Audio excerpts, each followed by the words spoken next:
Okay, picture this. You are in London, or maybe New York. It is pouring rain. I mean, drenching rain. You are shivering. You are holding your phone trying to look at Google Maps to find your hotel. Oh no, I know where this is going. You look at the battery icon. It says 1%. Don't die. Please don't die. You watch it turn red. Then, the screen goes black. It's gone. You are alone.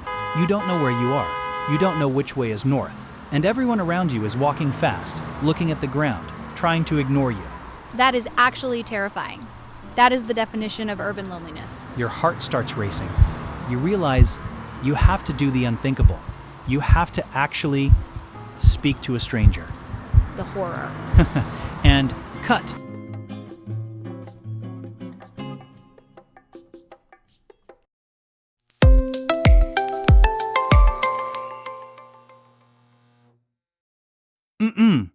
Welcome back to Real Talk English, everybody. I'm Ben, and I think I just raised my own blood pressure describing that scenario. And I'm Sarah. Hi, everyone. Yes, you guys might notice a different voice today. Chloe is currently off on a wild adventure, probably getting lost in a city somewhere, so we have the amazing Sarah stepping in. Sarah is a language architect, which basically means she understands the architecture of how people actually talk. That's a fancy way of putting it. But yeah, I love digging into the messy parts of communication. And getting lost, that is messy. It is so messy. And Sarah, honestly, I think asking for directions is one of the biggest fears for our listeners. It's not just about the vocabulary, right? It's the social pressure. Totally. It's high stakes. You're vulnerable.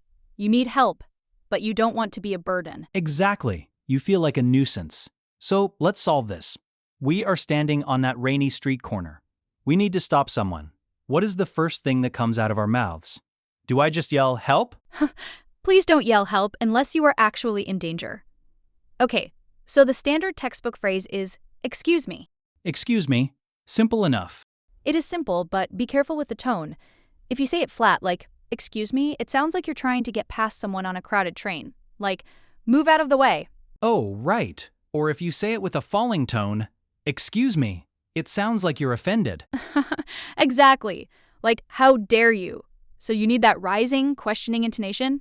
Excuse me, but if you want to be a real talk pro, Yes.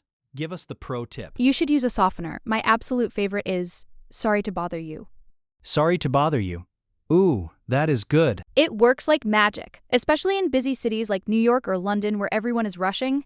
You are acknowledging that you are interrupting their day. Right. You're validating their time. Sorry to bother you, but... Exactly. Or you can combine them for maximum politeness. Excuse me, sorry to bother you. That flows so well. It's like a little verbal cushion before you hit them with the request. It is. And there is one more phrase, Ben, that I think is the golden ticket for English learners. What is it? I'm not from here. I'm not from here. It is so powerful. If you start with, sorry to bother you, I'm not from here, the other person immediately switches modes. They go from annoyed commuter to helpful host. Totally. Because suddenly, they don't expect you to know anything. They forgive your accent. They forgive your grammar. It's like a free pass. It really is. It lowers the bar instantly. Okay, so I've stopped someone. I've used my softener. Excuse me, sorry to bother you. I'm not from here. Now, I need to ask where the train station is. Right. Now, in school we learn, where is the train station? Where is the train station? It sounds a little robotic. It's very direct. It's not wrong, but native speakers usually focus on the action of getting there. So we say, how do I get to? Could you tell me how to get to the train station? Yes, that is perfect. Or if you want to sound super casual, you might ask, is the train station around here? Is the train station around here? That's a good one.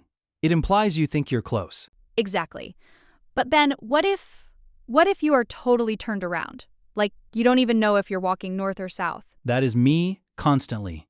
I have zero sense of direction. I am always walking with confidence in the wrong direction. Same. So in that case, you don't need the full map. You just need a yes or no. You can ask, is this the right way for? Is this the right way for Central Park? Yes. It's such a low-pressure question for the stranger, too. They can just say, yeah, keep going. Or no, turn around. I love low pressure. Low pressure is my love language. Me too. So we've asked the question. Now comes the part where it usually falls apart. The answer. The answer. Because here is the problem, Sarah. I ask nicely. I say, "Sorry to bother you." And then the person replies, "At 100 miles per hour." Yep. They go, "Yeah, sure, mate. Hang a left at the lights, go past the Tesco. If you hit the roundabout, you've gone too far." And my brain just short circuits. Oh, totally. Native speakers assume you know the landmarks.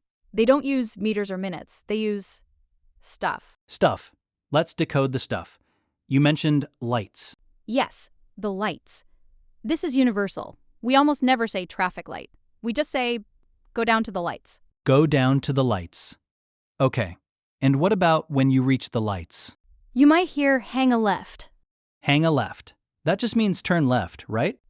Yeah, it's just slang. Hang a left, hang a right. Or even swing a left. Swing a left? We sound like we're dancing. English is a dance, but here's a big one, especially in American cities. Blocks. Blocks. I feel like this confuses so many people because a block isn't a specific distance, is it? No, not really. A block is just the chunk of buildings between two streets, so if someone says go 3 blocks, it means you cross 3 streets. Okay, that makes sense. Cross 3 streets. But what if they say, go past the bank? Ah, go past. This is crucial. It means do not turn. Do not turn. Walk by it. Yes.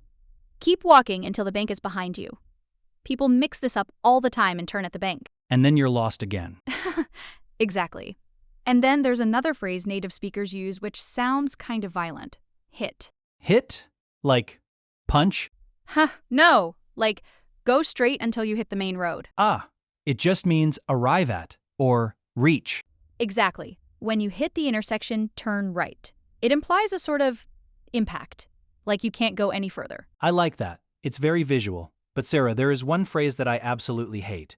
I have a vendetta against this phrase. Oh? Which one? You can't miss it. Oh, the lie. The great lie. It is a lie. Someone says, it's the big building on the left, you can't miss it. And I guarantee you, I will miss it. Every time. People say you can't miss it to be reassuring, to make you feel confident. But actually, it just adds pressure. Because if I do miss it, now I feel like an idiot. Exactly. So if you hear you can't miss it, just translate that in your head to it is probably visible. But keep your eyes open. Good advice. Ignore the confidence. Look for the sign. Precisely. Okay, Sarah, let's get into the crisis zone. The crisis zone? I've asked the question. They've given me the answer. Hit the lights, hang a left, go 3 blocks. And I understood none of it. Nothing. Oh, that panic feeling? It's awful. You just want to nod and smile and walk away. Right. The temptation to just say thanks and walk into traffic is so high. Do not walk into traffic. Okay, you have 2 options here. Option 1 is verification. Verification. Be honest, but be specific. Don't just say what. Say, sorry, could you repeat that last part? That last part. That's good because it makes it sound like you understood the beginning, even if you didn't. Fake it till you make it. Or try to repeat back what you think you heard. This is the best way. How do I do that? You say, okay, just to check, I go left at the lights? And then they can correct you. Yes. They'll say, no, right at the lights. And it saves you. It turns it into a conversation, not just a lecture. That feels so much safer. Just to check, I'm going to use that. Please do. But sometimes the person is just bad at giving directions. Yes, some people are terrible at it. They wave their hands around, they mumble. They say things like, you know where the old post office used to be? Yeah, turn left there. And you're like, no, I arrived yesterday. Exactly. So what do we do in that situation, when verification fails? Then, my friend, you use the polite escape. The polite escape. Teach me. You just smile, look relieved, and say, great, thank you so much. Even though you are still lost. Even though you are still lost, you walk away with confidence, wait until you are around the corner, and ask someone else. That is brilliant. It's the restart button. Exactly. There is no shame in getting a second opinion. Maybe the next person will explain it better. Maybe the next person won't mention the old post office. I love that. You preserve your dignity, you preserve their feelings, and you try again. 100%. It's survival mode. You know, talking about survival, there is one more thing regarding distance. Because on a map, things can look close. But in reality? It's a 40-minute walk uphill. Exactly. So how do I ask if I should walk or take a taxi? Simple, ask, is it walkable? Is it walkable? It's such a great adjective. If they say, yeah, it's walkable, you're good. If they say, it's quite a hike, A hike? In the city? it's an idiom. It just means a long, difficult walk. It's a bit of a hike. That means call an Uber. Got it. Hike equals Uber. And if it's really close? They might say it's just a stone's throw away. A stone's throw. Like I can physically throw a rock at it? Basically, it means it's very, very near. It's right around the corner. I love those little idioms. They make you sound so fluent when you understand them. They do. And honestly, Ben, most people want to help. You think so? Even in the rain? Yeah, think about it. When someone stops you in your city and asks for directions, how do you feel? Honestly, I feel kind of proud. Like, yes, I am a local expert. Allow me to share my knowledge. Exactly. You feel useful. So remember that. You aren't being annoying. You are giving someone a chance to be a hero for 30 seconds. I love that perspective. You're not a nuisance. You're an opportunity for heroism. Let's put that on a t-shirt. Done. Okay, Sarah, this has been amazing. I feel like I can actually face the city streets now. You've got this. Just remember, soften the approach. Ask, how do I get to? And if all else fails, just ask the next person. The polite escape, my new favorite move. Use it wisely. Sarah, thank you so much for joining us while Chloe is away. This was a blast. Thank you, Ben. It was so fun. And guys, make sure you subscribe because in the next episode, we are tackling something even scarier than getting lost. What could be scarier? Fitting rooms. Oh no. We are going shopping. We're talking about buying clothes, how to ask for sizes, how to say something is too tight without crying. All the vocabulary you need to survive the mall. That is essential.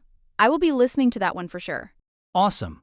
All right, everybody go out there, get lost, and practice asking for help. See you next time on Real Talk English. Bye, everyone. See ya.